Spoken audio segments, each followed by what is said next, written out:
we are looking at lab number 7, gas laws. You've made a few of them: the ideal gas law, Boyle's law, Charles's law, Amonto's law, and so on and so on.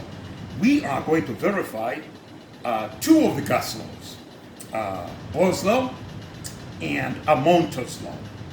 For Boyle's law, we're keeping everything in the ideal gas constant the same, and we're looking at the variation of volume and pressure. So if you think of the ideal gas law, P is equal to N or T, and you keep N the same, you keep T the same, and you look at how when you vary V, how it affects P. So in our case, we're going to vary V, and we're going to use a syringe. We're going to read the volume at this line here. That's milliliters. We're going to add 2.5 for this volume. And so we'll vary the volume, right? And then we'll use a data logger to measure the pressure. We are measuring the pressure in kilopascals, the volume in milliliters. So in our case, we're looking at the top number, 99.0 kilopascals is the pressure, atmospheric pressure. So I start with this disconnected, so I should mean atmospheric pressure. I'm now hooking it up.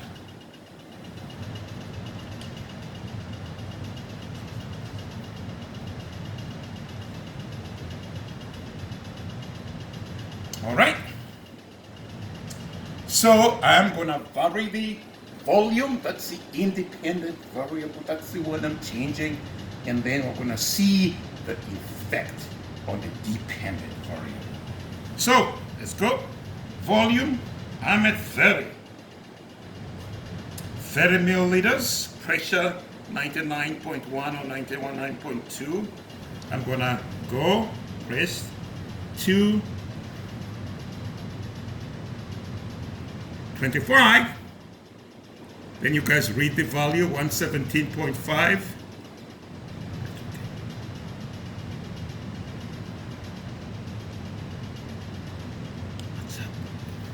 There you go. Our data logger just decided to quit right in the middle. Basically what happened is these need to be charged, and we were plugged in into the power line until we found out that it wasn't actually, the power line is actually dead. So let's start over here. We'll collect the data again. How about that?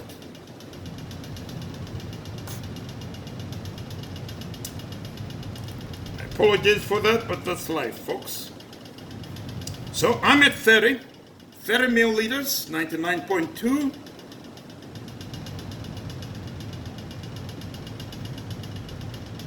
And now go to 25. It's 117.5 kilopascals. I'll go to 20 here. 20. 139.2 kilopascals. I'll relax back.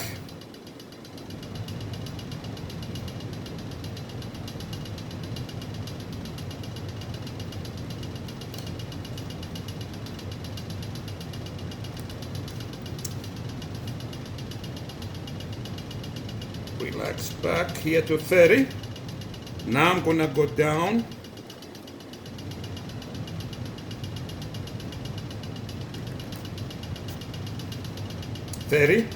I'm gonna decrease the volume, increase the volume. 35, 83.0.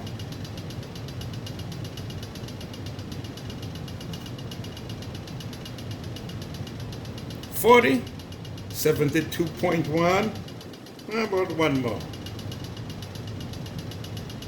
45, 66.3 kilopascals.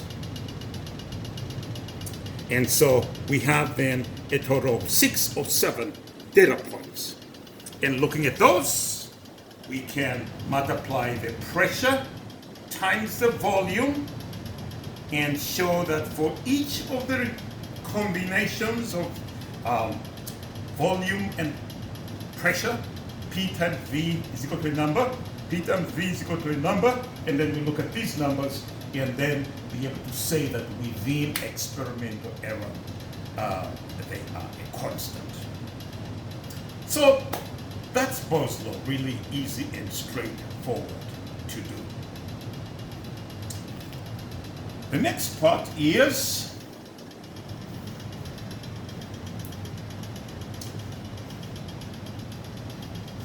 Amonto's law. I have the other sphere. Oh, yeah, it's here. So, we call, the manufacturers call this the absolute sphere. I don't know what the volume is. What you can see here is that there's a line that goes over to there. And so that connects to the pressure pot of the data logger. And then, I guess you guys haven't been in lab, but have you been in lab, you know that this little thing here is a temperature sensor. So what it is a temperature sensor goes inside. Let's put it here. Here's our typical temperature sensor, which is a little part, that's the sensitive part. So that's inside. And then that connects all the way through there to here. And then we connect this and that to the data logger. And that's what I have here.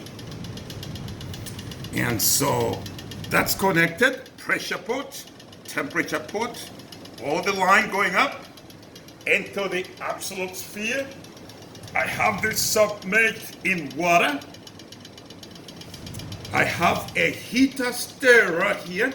There's a stir bar going in here. So what I'm going to do then, or attempt to do, is control the temperature. That's the independent variable, and measure the pressure. If we do that, as you have seen in part of Boyle's law, Charles's law in class, volume versus T, if you do in extrapolation, it gives you the absolute zero minus 273.13 degrees centigrade.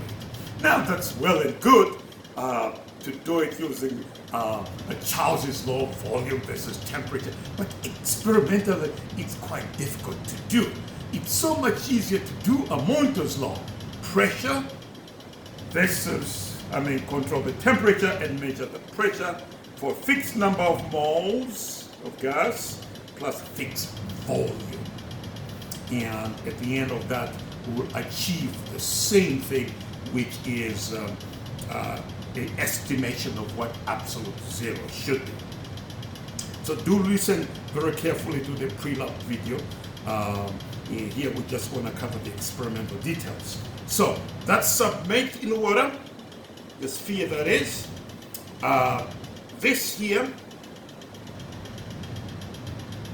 the stir bar mixes so that we get nice even temperature. I have programmed the data logger to do the following.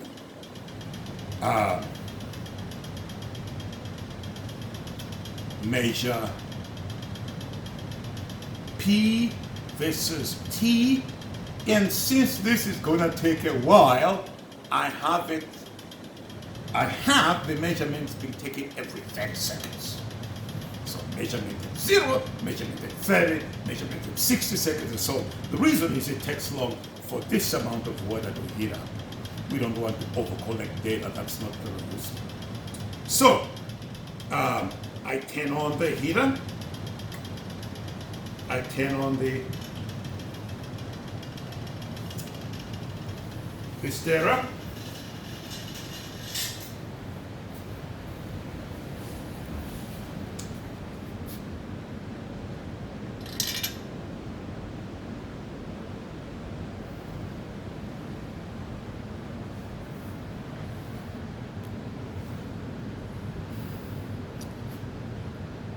and so again, can be pretty annoying that it takes you making one measurement every 30 seconds, so nothing happens until 30 seconds actually passes.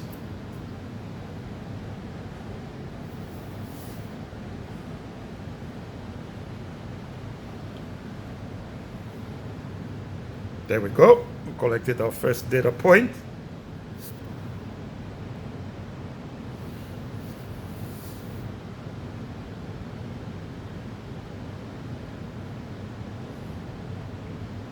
So obviously this will take a little while, upwards of 15 to 20 minutes. So we're not going to sit here and actually just watch it go. What I'll do is I'll stop it and then show you the data from a previous run.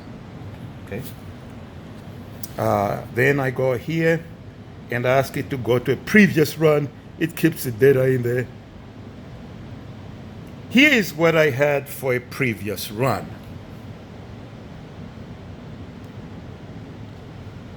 I ran it for 20-30 minutes. It came out as a nice straight line of P versus T. There is data for P versus T. And I then ask it to actually derive for me the equation of the line, y is equal to mx plus b. And at the bottom here, it gives you those values. I'm not going to ask you to use these values because what I'm going to do is I am going to come out and go into table format.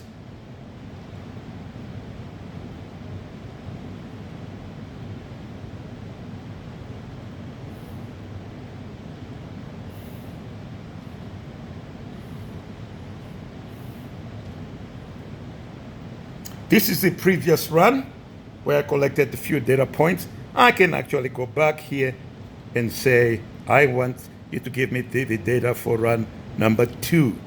And then here's the data for run number 2. That's the one where I actually run it throughout for 20-30 minutes. And then you'll see here there's a USB port that allows me to transfer this data in table form like this into a spreadsheet. So what I've done in this case is I have data in the spreadsheet. In the spreadsheet that you're going to see, you're looking at the spreadsheet at the bottom here, left-hand bottom, it'll say table. If you click on that, there's sheet 1, which is the main front sheet, and at the back of that, there's another sheet, Excel sheet that will have the table.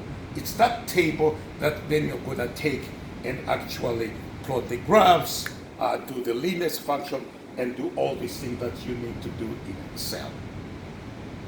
So again, this is a nice, simple lab, a lot of calculations to do.